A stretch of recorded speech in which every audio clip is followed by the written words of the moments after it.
That was the best one ever.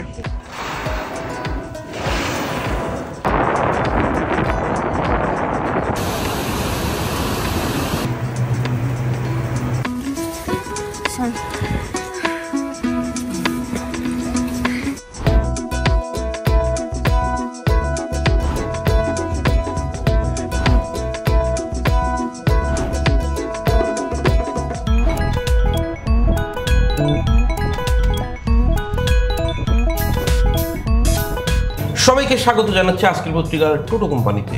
Toto company মানে ভ্রমণের গল্প, অ্যাডভেঞ্চারের গল্প, সেটা আপনারা জানেন। সম্প্রতি অর্থাৎ এই 2024 সালের ডিসেম্বর মাসে বাংলাদেশের 27 জন এবং ভারতের 3 জন, এই মিলে 30 জন বাঙালি এবং আরও অনেক মিলে সম্ভবত সেটা 100 জনের বেশি একটা টিম অ্যান্টার্কটিকা ভ্রমণে গিয়েছিলেন। সেই ভ্রমণের সেই দলের একজন আছেন আজকে আমাদের তার অভিজ্ঞতা শোনাতে, তার গল্প শোনাতে, তার অ্যাডভেঞ্চারের সেই অভিজ্ঞতার সেই মুহূর্তগুলো আপনাদের সঙ্গে শেয়ার করতে। আমাদের সঙ্গে আছেন ইফফাত ফারহানা। ইফফাত, আপনাকে অনেক অনেক স্বাগত জানাচ্ছি। অনেক ধন্যবাদ দাদা। প্রথমে আমি আসলে টিপিক্যালি জানতে চাইব, সেটা হচ্ছে যে বাংলাদেশের প্রেক্ষাপটে, বাংলাদেশের সামাজিক প্রেক্ষাপটে, পারিবারিক প্রেক্ষাপটে নারীদের এই সংসার এবং চাকরির বাইরে অন্য কিছু করাটা খুবই টাফ একটা ব্যাপার, এটা আমরা জানি সবাই। তো আপনি এই সব কিছু ম্যানেজ করেন কিভাবে আসলে ভ্রমণের ক্ষেত্রে? আসলে ভ্রমণের জন্য একটা ওপেন মাইন্ডসেট দরকার হয়। সেক্ষেত্রে পরিবারের সাপোর্ট অনেক গুরুত্বপূর্ণ, কারণ বাইরের মানুষ কথা বলবেই, কিন্তু তারপরেও আপনার পরিবার আপনাকে কতটুকু সাপোর্ট দিচ্ছে। বিশেষ করে আমি যেহেতু একজন মা, আমার ক্ষেত্রে সাপোর্টটা আর একটু বেশি লাগে। তো আমার হাজব্যান্ড এক্ষেত্রে অনেক সাপোর্টিভ, এবং আমাদের কর্মসূত্রে আমরা দুজনেই জাতিসংঘে আছি। সো আমাদের দেখা যাচ্ছে যে আমাকে অনেক সময় ঢাকার বাইরে থাকতে হচ্ছে, দেশের বাইরে থাকতে হচ্ছে, তাকেও থাকতে হচ্ছে। তো আমাদের মধ্যে কমিটমেন্টটা এরকম যে আমি যখন থাকি না তখন সে থাকবে আমার সন্তানের সাথে, এবং সে যখন থাকে না তখন আমি থাকি। তো দুজনে দুজনের পরিপূরক হিসেবে আমরা কাজ করি। মানে এটা একটা মিউচুয়াল আন্ডারস্ট্যান্ডিং। এটা mutual understanding. Before marriage or after marriage এটা হয়েছে? এটা বিফোর ম্যারেজই হয়েছে, কিন্তু after marriage, even after giving birth, যখন আমি মা হয়েছি, এটা তারপরেই মেইনলি ইভলভ করেছে। কিন্তু এই কমিটমেন্টটা ছিল আপনাদের? কমিটমেন্টটা ছিল। আর আপনার সন্তানের বয়স কত এখন? আমার সন্তানের বয়স 5 বছর। মানে এই 5 বছরের একটি সন্তানকে আপনি রেখে এত বড়, এতদিনের প্রায় 1 মাসের সবকিছু মিলে একটা ভ্রমণ করে আসলেন, মানে এটা সামলালেন কিভাবে, ম্যানেজ করলেন কিভাবে?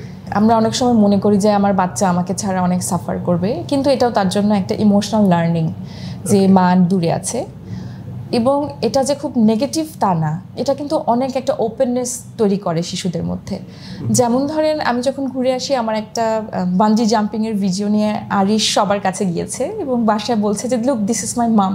হি ওয়াজ ভেরি প্রাউড, অ্যান্ড ওই এনথুজিয়াজমটা ওর মধ্যে গ্রো করছে যে আমিও যাব মার মতো, আমিও ঘুরে দেখব। এই যে ওপেন একটা পরিবেশে সে বড় হচ্ছে, এবং সে জানে যে মা হয়েও আমার মা ঘুরতে পারে, সেটা একটা মেসেজ রেখে যায় তার মধ্যে। সে যখন বড় হবে, সমাজের একজন দায়িত্বশীল পুরুষ হিসেবে গড়ে উঠবে, সে তার সঙ্গিনীকে, তার বন্ধুদেরকে, তার অফিসের কলিগদেরকে এভাবেই সম্মান করতে শিখবে যে মা এবং মেয়েরাও পারে, এবং মেয়েদের এটা অধিকার।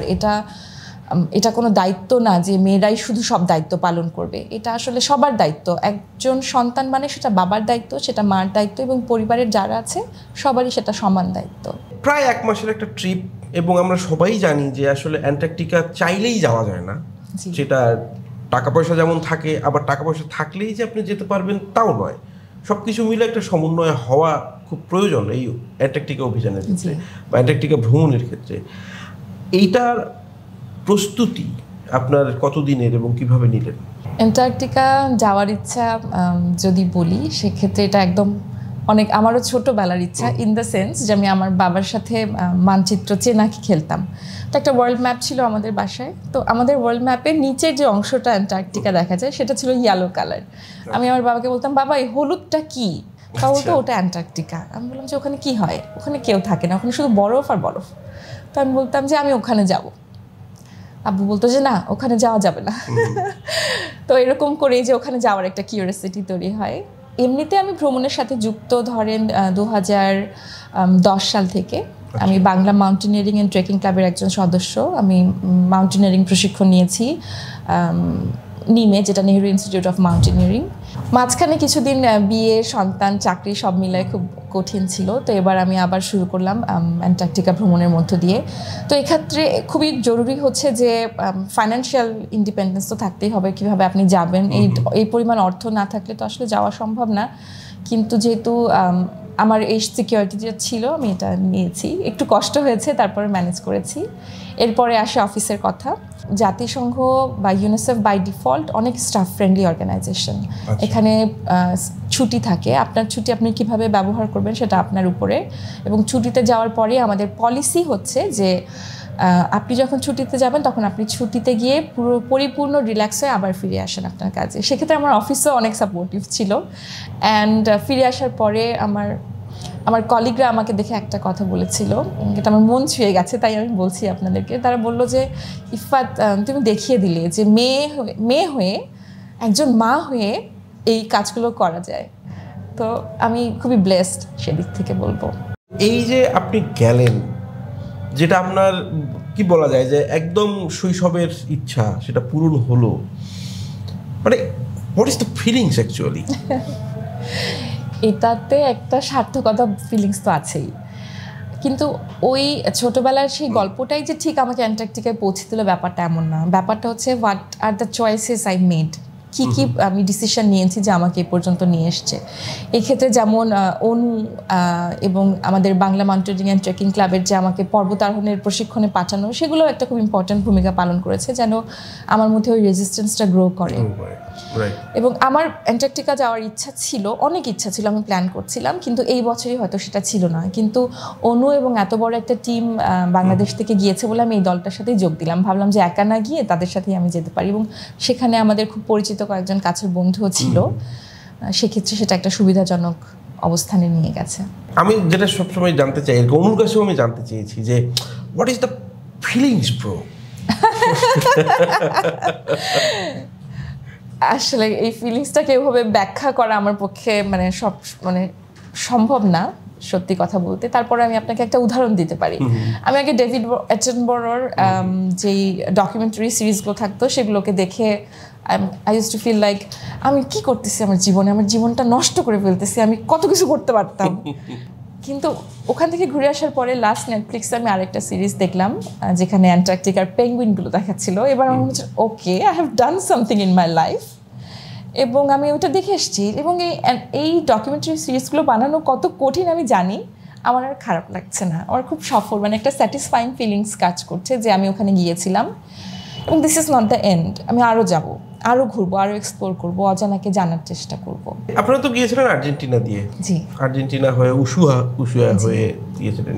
এই জার্নিটা পুরো, বিশেষ করে ড্রেক প্যাসেজের মতো একটা, যেটা আমরা পড়েছি বইয়ে, যে ঝঞ্ঝা বিক্ষুব্ধ একটা জায়গা সবসময় থাকে, এবং সম্ভবত সবচেয়ে বেশি জাহাজডুবি হয়েছে সেখানে।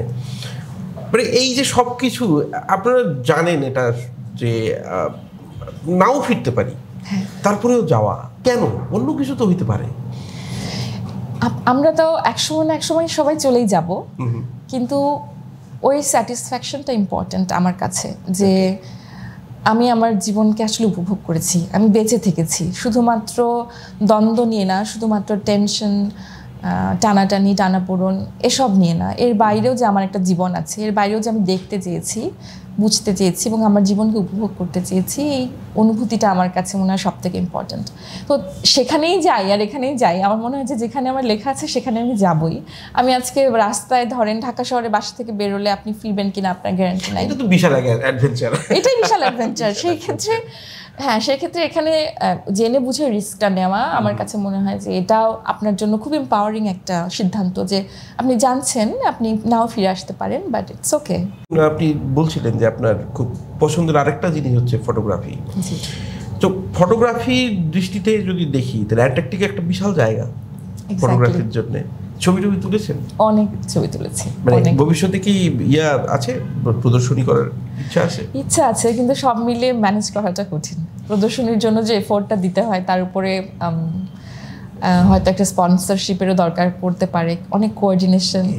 তো এই এফোর্টটা দিতে পারছি না, কিন্তু ছবি তুলে আমি স্যাটিসফাইড। 1997 সালের দিকে যখন ইনাম আল হক প্রথম যান, এবং পরবর্তীতে তার যে সিরিজ অফ এক্সিবিশনস, সেগুলো কিন্তু তরুণদের অনেক বেশি উদ্বেলিত করেছিল। মানে আমি বলতে চাচ্ছি আপনাকে যে আপনি সেরকম কোনো চিন্তা আসে কিনা? আসলে আমরা আলোচনা করেছিলাম যে আমরা কয়েকজন মিলে একটা এক্সিবিশন দিতে পারি, দেখা যাক কি হয়।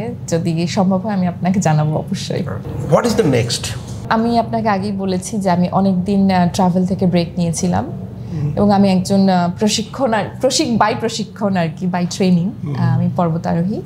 তো আমি পর্বতারোহণটাকে আরেকটু এক্সপ্লোর করে দেখতে চাই যে আমার মধ্যে আরেকটু স্ট্যামিনা আছে কি না। খুব ছোটোখাটো কিছু হাইকিং এটা আমি করেওছি আমার অ্যান্টার্কটিকা ট্রিপের পরে। প্যাটাগোনিয়া যে রিজিয়নটা সেখানে ডে লং হাইক করেছি এবং তারপরে সেখান থেকে পেরু এবং মাচু পিচুর যে ইনকা ট্রেইলের হাইকিং সেটা করেছি। ইনকা ট্রেইলের ট্রেকটা 4 দিনের একটা ট্রেক।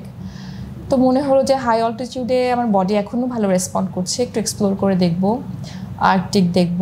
এবং এর থেকেও বড় আরেকটা জিনিস আমাকে টানে, সেটা হচ্ছে যে বিভিন্ন কমিউনিটিতে গিয়ে তাদের লাইফ যে লেসনটা সেটাকে এক্সপিরিয়েন্স করা। আমার কিছুদিন আগে সুযোগ হয়েছিল, আমি কেনিয়াতে পোস্টেড ছিলাম আমার কর্মসূত্রে, এবং সেখানে আমার কিছু একদম প্রত্যন্ত অঞ্চলে যেখানে আপনি ট্যুরিস্ট আই দিয়ে দেখতে পারবেন না এমন কিছু জায়গায় আমার যাওয়ার, থাকার, তাদের সাথে মেশার সুযোগ হয়েছে। তো আমি এই অপশনটা এক্সপ্লোর করতে চাই। মানে আমার মন সেখানে টানে যে যেখানে নতুন কিছু আছে, নতুন মানুষ আছে, নতুন বন্ধু আছে, নতুন প্রকৃতি আছে, সেগুলোকে একটু এক্সপ্লোর করে দেখা। অ্যান্টার্কটিকার সঙ্গেই আমি আসলে আপনার ওই রিজিয়নটার কথাও আসলে জানতে চাই, যেটা আপনি এখন বললেন যে মাচু পিচু বা অন্যান্য যে ট্রেইল, সেগুলোর এক্সপিরিয়েন্সটা কেমন ছিল আপনার? প্যাটাগোনিয়া বিশ্ববিখ্যাত তার প্রকৃতির সৌন্দর্যের জন্য। কারণ বিশেষ করে ওদের যেই বাতাসটা থাকে ওই অঞ্চলের যে স্ট্রং একটা উইন্ড ফ্লো, সেটার কারণে ওখানে মাউন্টেনগুলো খুব শার্প এইজের হয়। তো ওইগুলো দেখতে এত সুন্দর যে ওরকম কিছু এদিকটাতে দেখা যায় না। মানে আমাদের মাউন্টেনগুলো একটু ফ্ল্যাট কিংবা খুব চূড়াগুলো কত শার্প না, আর ওদেরগুলো একদম খাড়া খাড়া এরকম শার্প এইজেস। তো সেখানে মাউন্ট ফিটজ রয় বলে একটা মাউন্টেন আছে, যেটাতে আমি আমার হাইকিং করার সুযোগ হয়েছিল। প্রায় 22 কিলোমিটার একদিনে যাত্রা এবং 11,000 ফিট উচ্চতার একটা মাউন্টেন, সেখানে গিয়েছিলাম। অসাধারণ সিনারিও, এত সবুজ, তার সাথে একদম টার্কোয়াইজ ব্লু ওয়াটার। আর ওখানে খুব অদ্ভুত ধরনের ক্লাউড ফর্মেশন হয়, ওটাকে বলে লেন্টিকুলার ক্লাউডস। ওই রিজনের জন্য ওইটা একদম মনে হয় কি মানে আকাশে ক্যাসপার ঘুরছে, এরকম একটা ফিলিংস হয়। তো সব মিলে প্রকৃতি ওখানে একদমই অন্যরকম, মানুষগুলো খুব ভালো, কিছু কিছু জায়গা ড্রাই। আবার ওখানে আর্জেন্টিনার কথাই বলি, অ্যান্টার্কটিকার যে উশুয়ায়া থেকে আমরা রওনা দিয়েছিলাম, সেই জায়গাটাও অত্যন্ত সুন্দর। চতুর্দিকে পর্বত ঘেরা, মাঝখানে সবুজ গাছগাছালি, বিগল চ্যানেল। ঠিক অপোজিটে আপনি মানে চা খাবেন, একদিকে দাঁড়িয়ে অপোজিটে দেখছেন আপনি চিলে। So it's so beautiful all together. আর ওটাকে বলা হয়, উশুয়ায়াকে বলা হয় অ্যাডভেঞ্চার ক্যাপিটাল, যেখান থেকে স্কি থেকে শুরু করে অনেক ধরনের অ্যাডভেঞ্চার ওখানে হয়। এছাড়াও আমার সুযোগ হয়েছিল মেসির বাড়ি একটু ঘুরে দেখার, তার জন্মস্থানে গিয়েছিলাম। Iguazu waterfalls, one of the largest waterfall, সেটা দেখার সুযোগ হয়েছে। অসাধারণ ওদের যে ব্যবস্থাপনা। ইগুয়াজু ওয়াটারফল একদম নদীর উপরে, সেই পর্যন্ত একটা ব্রিজ করে আপনি হেঁটে যেতে পারবেন। মানে অ্যাক্সেসটা, ট্রাভেল সার্ভিসেস সব কিছু অসাধারণ। খনি থাকে না যেখান থেকে বিভিন্ন জেমস্টোন আরোহণ করে, সেরকম একটা খনি দেখার সুযোগ হয়েছিল। ওভারঅল ন্যাচারাল বিউটির দিক থেকে আর্জেন্টিনা অনেক সুন্দর। আর্জেন্টিনার যে ক্যাপিটাল বুয়েনোস আইরেস, সেখানে খুব ভালো ভালো অভিজ্ঞতা হয়েছে কিছু। আমরা নিউ ইয়ারটা ওখানে উদযাপন করতে পেরেছি। সবাই মোটামুটি বাংলাদেশ শুনলে অনেক ওয়ার্ম একটা ওয়েলকাম দেয়, তার মনে করে Bangladesh is so good for Argentina. সেদিন রাতে খুব মজার একটা বিষয় হয়েছে যে ট্যাক্সি ড্রাইভার যখনই শুনেছে আমরা বাংলাদেশি, সে বাংলা ইউটিউবে বাংলা একটা সং ছেড়ে দিয়েছে, বাংলা মুভির সং, এবং সে ডান্স করা শুরু করে দিয়েছে। Bangladesh is so good, Bangladesh is so good. So এই ধরনের একটা মানে ওয়ার্ম ওয়েলকাম সব জায়গায় পাওয়া যায় না। তো আর্জেন্টিনা অনেক সুন্দর, সেদিক দিয়ে বলবো। এরপরে আমি পেরুতে গিয়েছিলাম। পেরুও ভীষণ রকম সুন্দর, একদম এক্সোটিক একটা কালচার পেরুর। ওখানে ওরা ওদের ট্র্যাডিশনকে অনেক প্রায়োরিটি দেয়, এবং ওদের একটা স্পিরিচুয়াল বিষয় আমাকে খুব স্পর্শ করেছে, সেটা হচ্ছে ওদের বাচা মামা কনসেপ্ট। এটা বাচা মামা হচ্ছে মাদার আর্থ। ওরা মনে করে যে পৃথিবীর সব কিছুর লিভিং বিংয়ের একটা স্পিরিচুয়াল জিনিস আছে। তো ওরা একটা গাছকেও হাগ করে, মনে করে কি গাছের যে একটা গুড স্পিরিট সেটা আমাকে স্পর্শ করবে। ওরা যখন পাহাড়ে যায় তখন পাহাড়ের একটা পাথরকে হাগ করে, এবং ওরা পাহাড়কে বলে যে আমি আজকে পাহাড়টা পার করব, তুমি আমার জন্য রাস্তাটা সহজ করে দিও। ওরা মনে করে যদি আমি এতটা পাহাড়কে গুরুত্ব দিই, সম্মান করি, তাহলে পাহাড় আমার পথটাকে সহজ করে দেয়। কিন্তু আমি যদি মনে করি যে আরে না এটা কি পাহাড়, আমি এমনিই চলে যাব, তখন আপনার পথটা কঠিন হয়ে যাবে।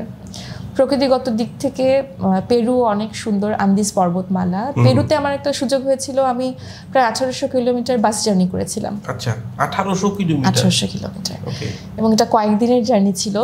পেরুতে অনেক হিস্টোরিক্যাল, তো ওখানে নাজকা লাইন্স, যে নাজকা সভ্যতার যে ওরা যেই লাইনগুলো ক্রিয়েট করে, যেটা বলা হয় যে গডের সাথে কানেকশন করার চেষ্টা করতো, সেই লাইন্সগুলো দেখার সুযোগ হয়েছে। নাজকা ওয়েলস, যেটা এখন পর্যন্ত ফাংশনাল এবং এখন পর্যন্ত কমিউনিটিতে পাহাড় থেকে পানি সরবরাহ করে, খুব একটা অ্যারিড রুক্ষ অঞ্চলে, সেইগুলো দেখার সুযোগ হয়েছে। ওদের একটা কবরস্থানে গিয়েছিলাম যেখানে মমিফাইড বডিগুলো এখনও আছে। আন্দিজের ট্রানজিশনটা খুব চমৎকার, মরুভূমি থেকে শুরু হয়, ধীরে ধীরে ধীরে ধীরে আপনি গ্রিন ক্লাউড ফরেস্টের মধ্যে উঠে যাচ্ছেন। এই যে ডিফারেন্সটা নিজের চোখে দেখা, এক্সপিরিয়েন্স করা, খুবই ভালো লেগেছে, অসাধারণ অভিজ্ঞতা আমি বলবো। আফ্রিকার অভিজ্ঞতা কেমন? বলছিলেন যে আফ্রিকা আপনি গিয়েছিলেন। আমি আফ্রিকা বলতে ঠিক আমি কেনিয়াতেই ছিলাম চাকরি সূত্রে 3 মাস। ওখানেও অজানাকে জানার একটা সৌন্দর্য। আর আরেকটা বিষয় হচ্ছে যে আমরা আফ্রিকাকে যেমন মনে করি ঠিক সেরকম আফ্রিকা না। কিরকম বলেন তো? এটা সবার একটা, আমাদের একটা মিসকনসেপ্ট আছে আফ্রিকা সম্পর্কে। আর যারা আফ্রিকা ঘুরে এসছেন তাদের সঙ্গে আমি কথা বলেছি, তারা আবার অন্য কথা বলে। মানে সব মিলে একটা আসলেই রহস্যময় একটা মানে মহাদেশ, এবং তাই সেখানকার মানুষ কি রকম, ব্যাপারটা বলেন তো। সব আফ্রিকান দেশে তো আমার যাওয়া হয়নি, তো কেনিয়াতে আমি 3 মাস থেকেছি। কেনিয়ার যে ক্যাপিটাল নাইরোবি সো ডেভেলপড, অনেক সুন্দর, ফ্যাসিলিটির দিক থেকে শুরু করে ওদের এক্সপ্রেসওয়ে আছে। সব থেকে ইম্পর্টেন্ট বিষয় হচ্ছে ওদের কো এক্সিস্টেন্স। ওদের অনেকগুলো ছোট ছোট ট্রাইবাল গোষ্ঠী, কিন্তু কো এক্সিস্টেন্স খুব সুন্দর। ওখানে কিছু কিছু সুপার মার্কেটে আমি দেখেছি মুসলিমদের সংখ্যা কম হলেও মুসলিমদের জন্য নামাজের সেপারেট জায়গা আছে, এবং ওখানে খ্রিস্টান বেশি, কিন্তু কোনো ধরনের বা অন্য গোত্র আছে যারা ট্রাইবাল গোষ্ঠী বলছিলাম, তাদের মধ্যে কনফ্লিক্টটা অত ভিজিবল না। আমার কলিগরা ছিল বিভিন্ন গোষ্ঠীর, এবং দে আর টোটালি ফাইন। ওরা নিজেদের কালচারকে অনেক প্রায়োরিটি দেয়, এটাও দেখেছি।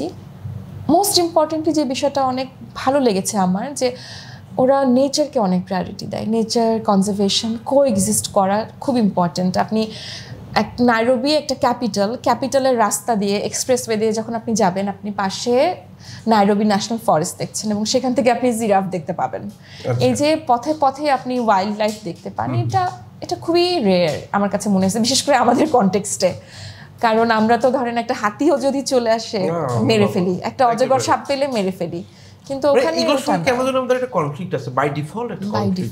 সেটাই।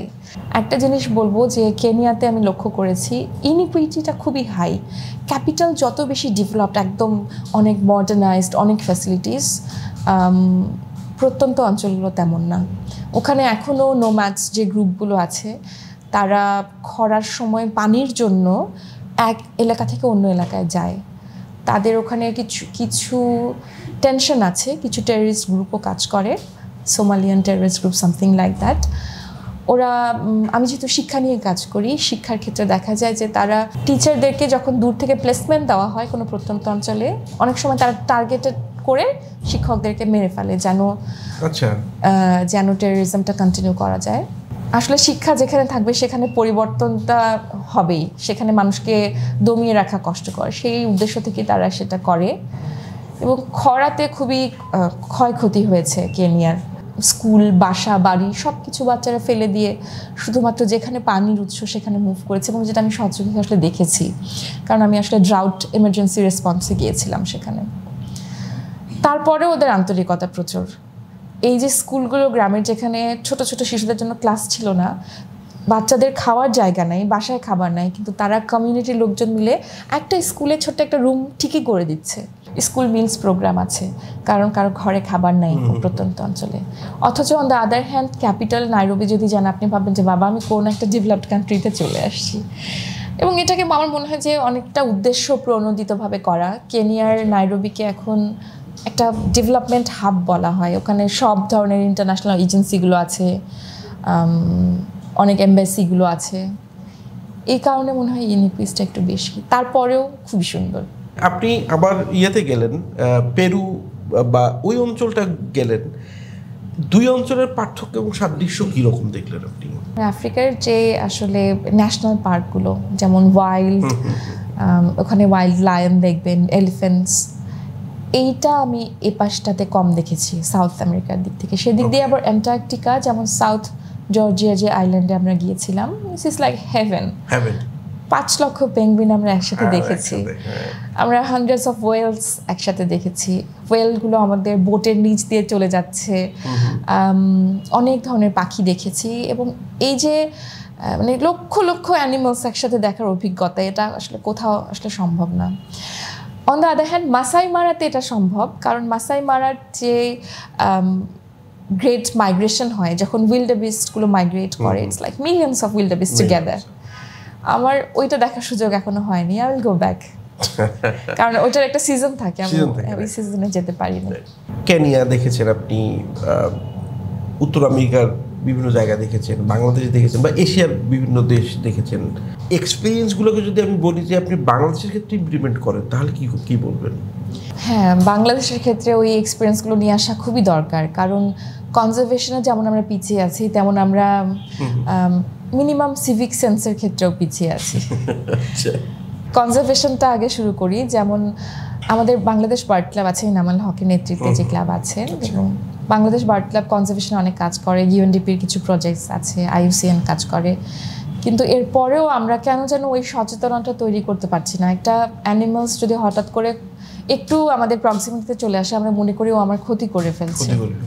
অদ্ভুত একটা জিনিস গ্রাম দেশে মনে করে যে কয়েকদিন আগে একটা অন্যরকম একটা অ্যানিমালস চলে আসলো, মনে করলো কি এটা কার্স, এটা অন্য কিছু, এটা শয়তান।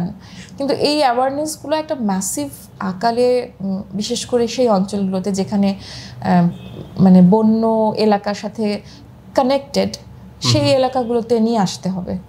মানুষের বিহেভিয়ার আসলে চেঞ্জ করা খুবই কঠিন, সব থেকে কঠিনতম কাজ। এবং সেটাকে টার্গেটেড ওয়েতে ইন্টারভেনশন দিয়ে বুঝিয়ে এবং তাদেরকে কিছু বেনিফিটও অফার কিন্তু করা যায়, যে তোমরা যদি এই হাতিটা হঠাৎ চলে আসলো, তাকে যদি তোমরা সেভ করো কিংবা তার যদি ক্ষতি না করো, তো গভর্নমেন্টের থেকে আমি এই অফারটা তোমাকে দেব। People will take that. কিন্তু এরকম ইনিশিয়েটিভ আসলে আমাদের ন্যাশনাল লেভেলে নাই। এটা 1 নাম্বার। 2 নাম্বার, কালচারালি আমরা আমাদের কালচারাল দিক থেকে বলবো যে আমরা আমাদের আইডেন্টিটি নিয়ে একটু কনফিউশনে ভুগি। এথনিসিটিকে রেসপেক্ট দেওয়ার একটা বিষয় আছে। মেজরিটি যারা একটু অন্যদিকে থাকে, যাদের বন্ধুত্ব নেই এথনিক মাইনরিটির সাথে, তাদের মনে করেন একটা কনসেপশন আছে যে ওরা এরকম, ওরা সেরকম। কিন্তু তারা একটা মাইনরিটি পার্সন কি ফেস করে, নোবডি নোজ। এই জিনিসটা আমাদের মধ্যে মনে হয় শেখার আছে। কোএক্সিস্টেন্সের ক্ষেত্রে, টলারেন্সের ক্ষেত্রে আমরা খুবই পিছিয়ে আছি। আরেকটা মানুষ দেখলেই আমরা মনে করি যে আচ্ছা ও তো চাকমা, তো ও তো ভালোই থাকে, ওদের মতন, বাঙালিদের ওরা ভালোবাসে না বা মনে করে না। কিন্তু ওর যে চ্যালেঞ্জ ও ছোটবেলা থেকে ফেস করেছে, ডু ইউ ইভেন আস্ক যে সে কিসের মধ্য দিয়ে গেছে? তো আমি মনে করি এই জায়গাটাও আমাদের শেখার আছে ওই সব দেশ থেকে। আরেকটা খুব ইম্পর্টেন্ট যেটা বলেছিলাম, সিভিক সেন্স, যে আমরা ময়লাটা কোথায় ফেলছি, পরিবেশকে কতটুকু ভালোবাসছি, অন্যকে কতটুকু রেসপেক্ট করছি, এবং নিজের যে অ্যাকশনটাই নিচ্ছি না কেন, তার অন্যের উপরে কী প্রভাবটা আছে। আমি আজকে গাড়িটা রাস্তায় পার্ক করে রাখলাম, তার জন্য অন্যের কোনো অসুবিধা হচ্ছে কিনা, হঠাৎ গাড়িটা ব্রেক করলাম, আমার পিছনে অন্য কেউ আছে কিনা। রিক্সাওয়ালারাও যেমন নিজের ইচ্ছা মতন চালাচ্ছে। একটা জিনিস দিয়ে শুরু করা যায়, যে পরিষ্কার পরিচ্ছন্ন রাখা নিজের এলাকা, নিজের বাসা বাড়ি, এবং ময়লাটা জায়গা মতো ফেলা। এই একটা দিয়ে যদি আমরা শুরু করি, তাহলে হয়তো আমরা অনেক দূর যেতে পারবো। কিন্তু পিছিয়ে মানে স্টার্ট করা উচিত, আসলে আমাদের কোনো না কোনো ভাবে স্টার্ট করা উচিত। আর একটা জিনিস আসলে আমার জানার খুব ইচ্ছা, সেটা হচ্ছে ট্রাভেলের সঙ্গে ফুড খুব জড়িত। সেটাকে আপনি কিভাবে এনজয় করেন আসলে? কারণ এক এক দেশের এক এক কালচার, এক এক রকমের ফুড হ্যাবিট। আমি আসলে এক্সপ্লোরার খাবারের ক্ষেত্রে, তো আমি সব ধরনের খাবার, বিশেষ করে কালচারালি যারা মানে যেটা কুইজিন, ওইটা একটু ট্রাই করে দেখতে পছন্দ করি। অ্যান্ড আমার এই যে ডিফারেন্ট অ্যাকুরেট টেস্ট যেটাকে বলে, সেটাতে কোনো অসুবিধা হয় না। তো আমি খুব পছন্দ করি, এক্সেপ্ট আমার অনেক বেশি ঝালে অসুবিধা হয়। লাকিলি বাংলাদেশ বা সাউথ এশিয়ান আর থাইল্যান্ড বলবো, থাই কুইজিন, এটা ছাড়া মনে হয় ঝাল একটা খুব বেশি হয়ও না। আমাদের শিপে খাবারের দিক থেকে আমরা খুবই লাকি ছিলাম অ্যান্টার্কটিকা ট্রিপে, কারণ ওখানে অনেক ধরনের খাবারের অপশন ছিল। প্রায় 5 স্টার ক্যাটাগরির খাবার ছিল, সব ধরনের খাবার। মানে অ্যান্টার্কটিকায় বসে 5 স্টার ক্যাটাগরির খাবার, 5 star category, everyday fresh food, এবং প্রত্যেকটা খাবারের সাথে একটা এডিবল ফ্লাওয়ার দিয়ে ডেকোরেট করা ছিল। আমাদের যে শেফ ছিল শিপের, সে ছিল হচ্ছে একজন গোয়ান ইন্ডিয়ান। ওকে, সো ওকে একদিন বললাম তুমি গোয়ান ফিশ কারি বানাও, তো খুব সুন্দর করে বললো যে ওইটা তো প্ল্যানে নাই, but I will make something for you. একদিন গোয়ান ফিশ কারি বানালো, এরকম করে মানে প্রত্যেকটা দিন আমরা খাবার এনজয় করেছি, প্রত্যেকটা দিন।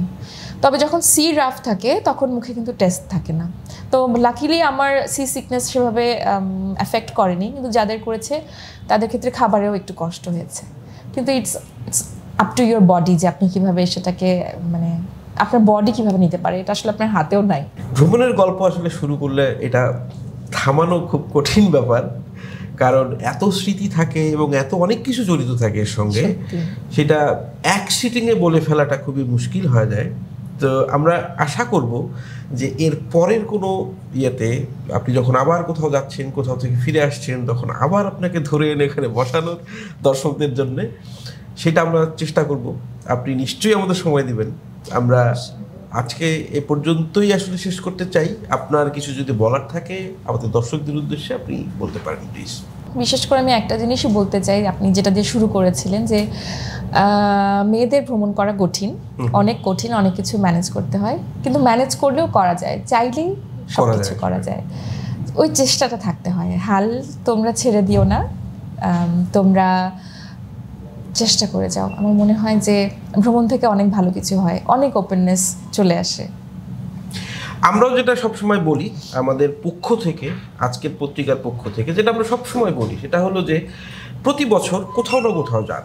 মানে আপনাকে বিদেশেই যেতে হবে নট নেসেসারি, আপনি আপনার এলাকাটা ঘুরতে পারেন, আপনার নিজের গ্রামটা আবার এক্সপ্লোর করতে পারেন নতুন করে, আপনার নিজের জেলাটাও এক্সপ্লোর করতে পারেন। আর সবচেয়ে বড় ব্যাপার, যারা আমরা শহরে থাকি তারা আবার নিজের এলাকার নিজের রোডটা বাদে অন্য রোডগুলো শেষ মাথা পর্যন্ত দেখি না। আপনারা এক্সপ্লোর করুন, সেটা আপনার আশপাশে, বিদেশ যেতে পারলে খুবই ভালো। আর আমাদের সঙ্গে থাকুন, এইরকম প্রচুর প্রচুর আড্ডা হবে অনেকের সাথেই, এবং সেগুলো আপনাদের সঙ্গে আমরা শেয়ার করব, সেই এক্সাইটিং মুমেন্টগুলো আমরা শেয়ার করব। সঙ্গে থাকুন।